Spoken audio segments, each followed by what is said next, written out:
News coming in now of Indians in Russia being forced to fight in Ukraine. Now, this is Indians crying for help as far as being forced to work in Ukraine. So those Indians have reached out to NDTV. These are the Indians that are living in Russia but are being forced to fight on the front lines between Russia and Ukraine. This includes 7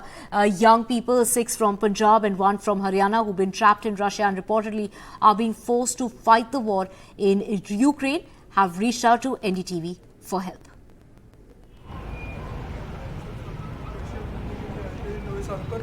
और हमें यहाँ पर एक agent मिला, उसने हमें यहाँ पर घुमाया फिराया रशिया में और वो बाद में हमें बोला Uma, 7 people in all. We are seeing that video on our screen of 6 of them coming in from Punjab and 1 from Haryana, who are trapped inside Russia and reportedly are being forced to fight on the front lines. So you're talking about the Indians in Russia. Yesterday, in fact, Gagandeep Singh, one of the youth who had in fact gone in December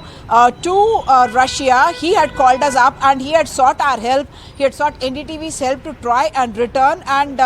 he was in fact crying. He had broken down. He's a 23-year-old man, and he claimed to us that he had gone there for tourist purposes and he had met the others in Russia itself. What he said is that some agent had taken them there, and subsequently they were told that they will be taken to another area called Belarus, and there he was going to be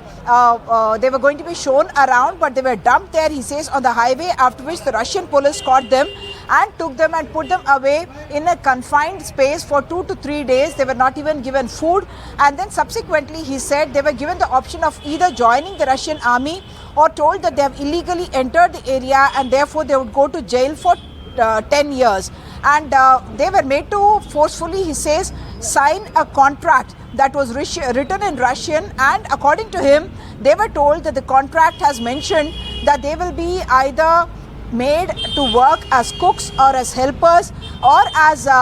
drivers in that area, and that they would not be involved directly in the war, and that they had all signed the contract. And subsequently, they have been taken to an area that he says is in Ukraine but occupied by Russia, and they are being deployed in the war. And he says there are many other people with him, and he mentioned that he saw a group of about 100 people from Iran who were in that area, and he says only about 3 of them came back, and they are now very afraid for their life and requesting that the Ministry of External Affairs and our government should take this up and bring them back at the earliest, because he says that any time they can be deployed, and they have not been given any weapons training, but they were told that in a situation of war, what they should be doing, how they should be handling it. That's something that was briefed to them, but they don't feel equipped to fight the war, nor are they in either a mental position or thinking to want to fight the war, and therefore they are appealing to the Indian government to send them back at the earliest.